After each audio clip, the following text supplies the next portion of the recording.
You're listening to Exploring Anime with Friends, a JMO for Real podcast on YouTube, Spotify, Apple, and all major podcasting networks.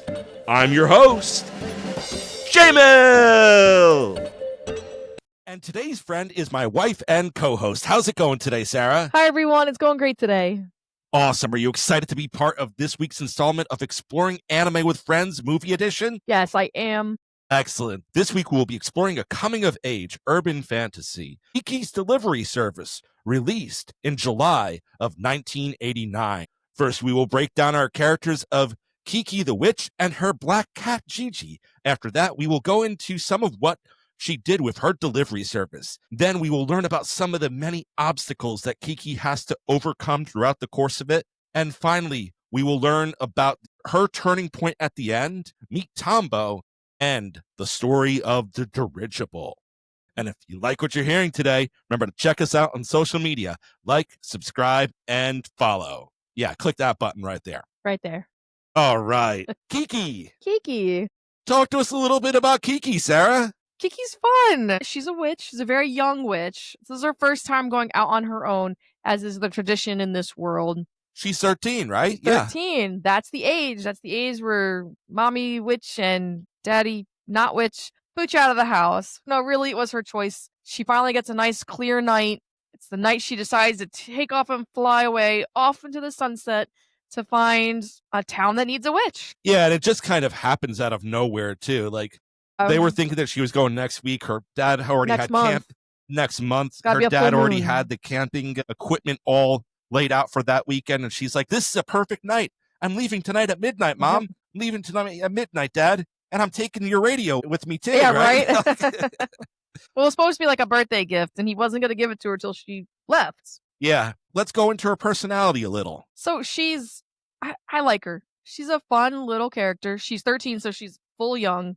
She's written well at 13, though, too. Yeah. Like, the age of 13 makes a lot of sense. Yeah, but she's pretty mature at 13. Like, she's trying to get things done. She's trying to prove herself, and yeah, that's Kiki. There's a slight little bit of naivety when it comes to her. Oh, yes, that's the 13-year-old part. There's a little bit of an innocence that comes to her, and there's still a little bit of the childlike, I don't want to call it, she's not bratty, but there are childlike moments and or quirkiness at different points of time. It actually really does feel like a coming of age story for her. They did a great job with that part. So it's one of those things that she is a very motivated, kind of sweet, but at the same time realistic about the world, about boys. And about the need for money. Yeah. Right? Oh, yes. Yeah. Especially that last point. Yeah, no. So, because she doesn't want to eat pancakes all the time and end up fatty, fat. As you can tell, pancakes are something that we enjoy. We like pancakes. And obviously, Gigi likes pancakes too, as long as they're not burnt, right? Oh, yeah. No, he's pretty easy to please. Introduce us to Gigi. Gigi's her black cat, and he's just this cute little cat that, kind of like a little sidekick. Yeah, but he's also very bright and intelligent, he does talk to her, so they do have conversations with each other. Is it just to her, or is it to everyone? I think it's to everyone, yeah everyone can but it's as a result of her magic. It's not just, cats don't normally talk, but he's with his witch, so he can talk. Yeah. And he often he's not afraid of speaking his mind when he thinks that she's doing something dumb. Oh, yeah. And though that's not always, sometimes I like the give and take in that relationship too, because sometimes he's right, sometimes she's right, and they almost never admit to the other. No, of course not. But it's not done in a way to where you think that there's anything in between them. Yeah. It's not done in a way to where you think there's anything wrong. It's almost like brotherly and sisterly to an extent. It's kind of cute like that, quirky like that. Yeah, so honestly, I think they're a very nice pairing. They're not super deep as characters. Fair. But they're also just very nice. You can picture people like them in your mind. Like, I don't know. You had brothers growing up. I had a sister growing up. At home, you can fight like cats and dogs sometimes. Oh, yeah. But out in public, there was a genuine respect and a I'm the only one who's allowed to mess with them sort of thing. You get what I'm saying? That's fair, yeah. I feel like we saw the public relationship of Kiki and Gigi throughout the whole thing. Yes, I'll agree with you there. Anything you have to say about that pair before we move on to Kiki's delivery service and how she got there? I mean, I agree with everything you said. They make a good pair. They kind of counterbalance each other. Yeah. She's a little naive. He's a little more worldly, like kind of knows what's going on. But at the same time, he'll be the first to be like, man, that cat was a snob. Oh, yeah. Oh, yeah. No, that's fair. Like, I'm kind of like, because as she's traveling off at the beginning, they run into another witch who's coming back to her town. Or fly by. They really didn't communicate to each other at all, except Kiki tried to say hi. Yeah, it was just like a nice solid 1.5 minutes of passive aggressive, like flying by the person, flying by talk. Yeah. Plays little effect going on, but it kind of shows you a little more depth to the personality of Kiki's and Gigi. So she takes off. She's looking for a city. What type of city is she looking for? Man, she wants the big city. Oh, yeah. She doesn't want to be in the small little dinky town. She wants the Big Apple. She wants the biggest city she can go to. But it needs to be a shore city. It can't just be a big city. It has to be a big city on the ocean. Like, she's asking a lot, right? I would think so. I mean, like, I don't know, 13 years going off by myself, that seems a little intimidating. You know me. I do not do well with very large cities. Like, the first time I stepped in, like, off the train into New York, I was immediately like, okay, I'm good. I don't need to see anything else. This place is too tall for me. Like, I don't know. But no, that's what she wants. Growing up like 45 minutes south of New York City, it was kind of like, it's no big deal, right? I mean, I've seen big cities. If you call Cleveland a big city, you call Columbus a big Cleveland city. And Columbus are not a big city. They are not New York, though. New York's vertical, man. That place is tall. Anyways, I digress. So yeah, that's what she wants. And they have to find a city without a witch. Yes. So the one purpose that was served with her run-in with the witch at the beginning was the other witch is like, I tell love fortunes. What's your skill? And Kiki's kind of like, I don't really have a skill. You think her mom would have helped her out with that. Right? Like really? Like, how am I going to make money? An opportunity presents itself shortly after she arrives in the town. There's a little scuffle at the beginning because she's not good at obeying traffic laws. She's not the best. She can fly, but she's not used to flying in a city like this. So, like, she flies too low, causes a little commotion. Yeah. But after that, she runs into a character by the name of Osono, and she is very pregnant, and she runs a bakery, and our mom and her baby just left their pacifier there. Osono is trying to get to them really quick, and she can't do that. Because she's very pregnant. And Kiki's kind of like, I'll take it to her. And Kiki flies down on her broom. Flies down. Right in front of Osono, who's impressed as anything. Oh, yeah. Yep. Almost like a proud mama moment. She delivers the pacifier. She gets a little bit of reward, and the lady says nice things about her. Oh, yeah, absolutely. And at that point in time, Osono's kind of like, if you help out around here, you have a home, and you can help out in the bakery. Yep. And, so she hooks Kiki and Gigi up with a place, and it's a really nice place. Oh, yeah. It's her own spot. It's dusty and dirty, but... Yeah. Or I think it's covered with flour. It's not just... Oh, yeah, I don't think it's dust. flowery. Gigi makes a comment about being a white cat when this is all done. Yeah. And Kiki then has the idea, why don't I deliver things for people, right? Right? I mean, that's not a bad idea. Hence the title, Kiki's Delivery Service. Talk about her first delivery. I believe it was actually the lady that had the pacifier. Yes. Comes back with this cute little covered cage, and it's a gift. Mm-hmm. It's a cute little gift. It's a little black cat stuffed animal on the inside of the cage. Why is the black cat in a cage? I do not know. But it's cute either way. So Kiki's like, yes, of course I'll deliver this. So they're flying off over a foresty area, and there's these crows. But the crows aren't the problem. Kiki's the problem because she bombarded the crow's nest. Yes, she did. And she ends up dropping the cage, and she finds it, but the stuffed animal's gone. And this is obviously her delivery service. She can't just arrive with the box, basically. So she looks at Gigi, and she's just like, Gigi, you just gotta, do this thing for me. I'll go find the stuffed animal. It's a little switchback. No problems. It'll be easy. Yep. Right? Yeah, and it's not quite as easy as that. Not quite that but, easy. She runs into someone when she goes back to the forest, and she has to do some chores for that lady because she found that the toy was practically hers at that point. And she stitches it up for Kiki, and eventually the switch is all made, and everything works out there. So, that first delivery is in the books. She's a little bit late, but at the same time, they were still pleased. They were still Yeah. satisfied. And time goes on. She's doing smaller deliveries and everything until there's a little bit of a drought. And then one day, in the middle of that drought, a man comes in with a super heavy package, right? Oh, super heavy package. So talk to us a little bit about that delivery. I mean, there's a whole counterbalance to flying. You're not just in the air flying. You have to account for the weight of everything. Weight distribution, science, that kind of stuff. And she can't handle it very well. It's a very, very tricky flight. Yeah, no, it's a pretty tricky flight. I don't think there's too much notable about it besides that, but the thing that is notable about it is it's part of the growing pains of Kiki. Yeah. As she's realizing what she has to charge for what and how much work this actually is. Oh, So yeah. it kind of serves as a little bit of a wake-up call. And then eventually she gets commissioned by these two sweet old ladies. Oh, they're sweet. Tell us about our two sweet old ladies and what they were commissioned for and the significance of that night for Kiki. So first things first, these two ladies, they are incredibly sweet. Yes, they are. Yes, they are. And a little clueless, right? And a little clueless. One of them is just referred to as Madam, and the other is Barsa. Barsa is an old maid at this point. But she has a spirit of adventure. She does have a spirit of adventure. It's a little reckless. She does. One of the things she does, I thought it was like the expression on her face. So Kiki gets taken aside by Madam. Madam's like explaining everything.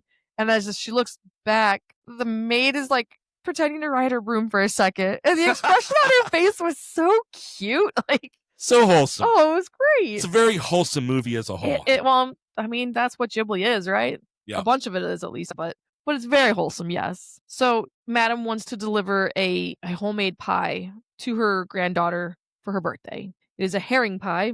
Herring pie. Herring pie. Like, it feels like, is a fish actually cooked into it? Fish pie. I assume that's what it is, because like you can, like there's mincemeat pie. Why can't there be a fish pie? Yeah, this is like 1950s Europe, so I'm kind of thinking there's a chance that like it's a meal, it's not a dessert. Baked into the pie. Yeah, I think so. So while she's trying to get it prepared, Kiki notices she has this great like stone oven, like old fashioned.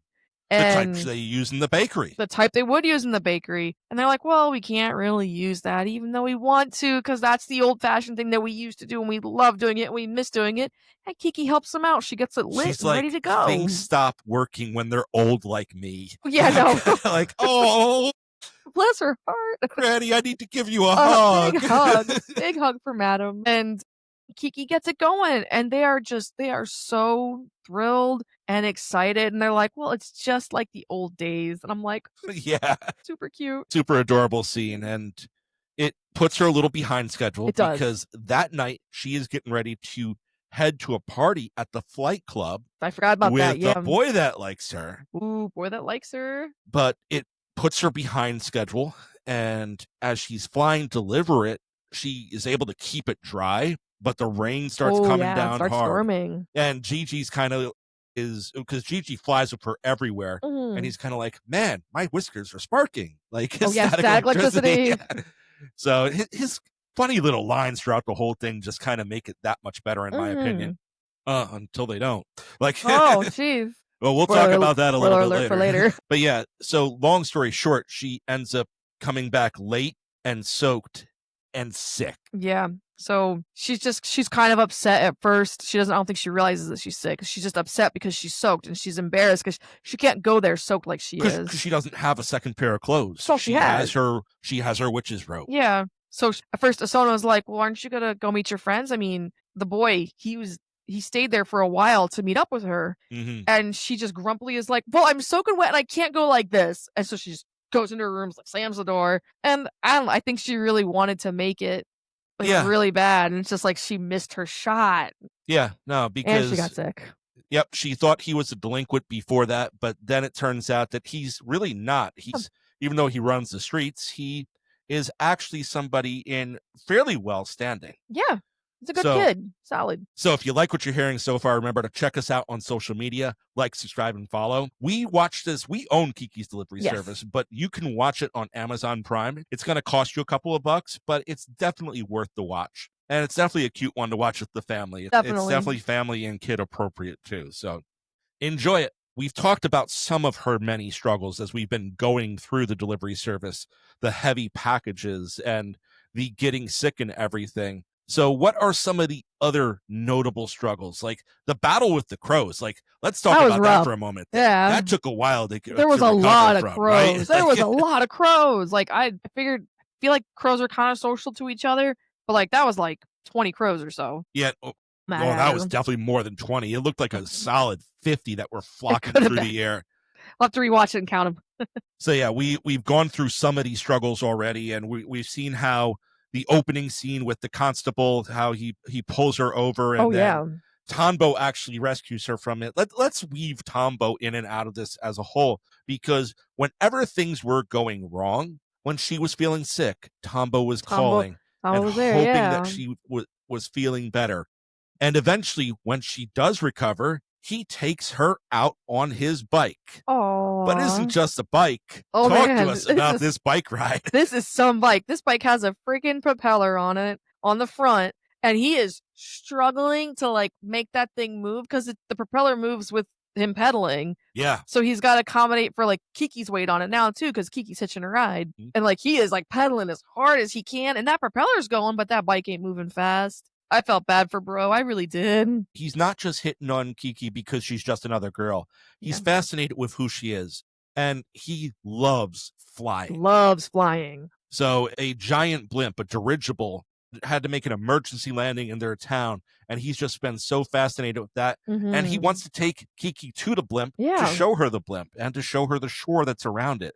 So that relationship is continuing to bud, and it just seems whenever something is going wrong towards the end, he's waving down at her from the dirigible. He is calling, showing up at the shop. When he comes to the shop to give her the invitation, he first buys something. He's like, I have an official invitation for you from the flight club. It's so cute. Please, we would really all like for you to be there. So it's just a very wholesome. Well, I mean, maybe he might overstep his bounds a little, but Kiki kind of judges him hard from the beginning just because she believes him to be a little more on the delinquent he's side, a delinquent. right? Clearly a delinquent. So, but he's there through her through the whole thing. But one of the struggles that Kiki has to face is that early on, as she's walking through the town in just this black robe, there are girls that are making fun of her. Yeah. So mean girls. Yeah, there's plenty of mean people. There's plenty of nice people, but at the same time, there's plenty of mean people. And those three girls, when she's having this,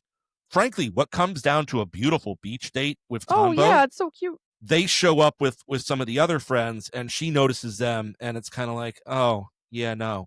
And it just kind of ruins the rest of the day for her. Yeah. And she goes back and it kind of steals away some of her joy. Yeah. And that night she's noticing that Gigi isn't talking to her. Tell us about that very almost jarring scene there. Oh man, it was jarring. So she just kind of like flops on the bed and she's trying to get advice from Gigi because Gigi is her soundboard. Gigi's her advice guy.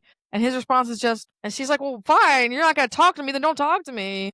Like, don't meow like a cat. Why are you meowing like a cat? And then it clicks that he can't talk. He's just a cat. Yeah. I was like, it was real rough for her. And then she goes and grabs her broom. She can't fly. So it's like all gone in like the blink of an eye. Yeah, that was rough for her. And she's trying to figure out what's going on. And she talks to Osano the next day and she's like, so are you just going to get your powers back with a little bit of rest? And she's like, I don't know. Like, I don't know what happens. Not something she's prepared for. No, I have to put the delivery service on pause. And it's one of those things where it's just almost the grief or the not grief, the hopelessness, right? That's a good word. Is consuming her. Yeah. Because if she doesn't have witch powers, what is she at this point? Yeah. Because all of her identity was tied up in that. If she can't fly, if she doesn't have a talking black cat, Gigi, her best friend, realistically. Yeah, for sure. Who is she? What is she? And she puts her into a state of depression until a character returns to the scene. The character who stitched up the black cat in the initial opening scene, the stuffed toy, who dealt with the crows. Ursula comes back into her life. Tell us about the meaning that Ursula gives back to Kiki. Ursula appears on the scene in the city and she's chatting with Kiki and she's pretty much like, hey, why don't we take a walk? Let's go back to the woods where my house is. After a day of shopping. After a day shopping. They get some shopping done. Get some shopping done. You gotta get some shopping done. Gotta have some girl time. Treat yourself. Treat yourself. Yeah. Love treat yourself day. So she convinces Kiki to go back with her. And we already know that Ursula, from the first time we see her, she's an artist. She was actually sketching one of the crows and doing a very good job, by the way, of it. Yeah, really good artist. So she shows Kiki this painting when they get to her cabin. And she's like, this is what I've been working on. And it's inspired by you. And I feel like if you're here so I can see you, I can probably finish it. And she goes on to explain that sometimes, my words not hers, sometimes there's a little bit of a block. I know writers have writer's block. Well, other people can have their own block. All creative types get blocks. I'm not, maybe not just creative types. It's like there's many times in your life where it's something that you're so good at that you can do without thinking whatsoever. Yeah. Like in sports, it's called the yips. For writers, it's called writer's block. It has different names wherever you go. And when you're in that state, it's rough. Yeah, for sure. Because this is what you do and you can't do it. And you're not doing it.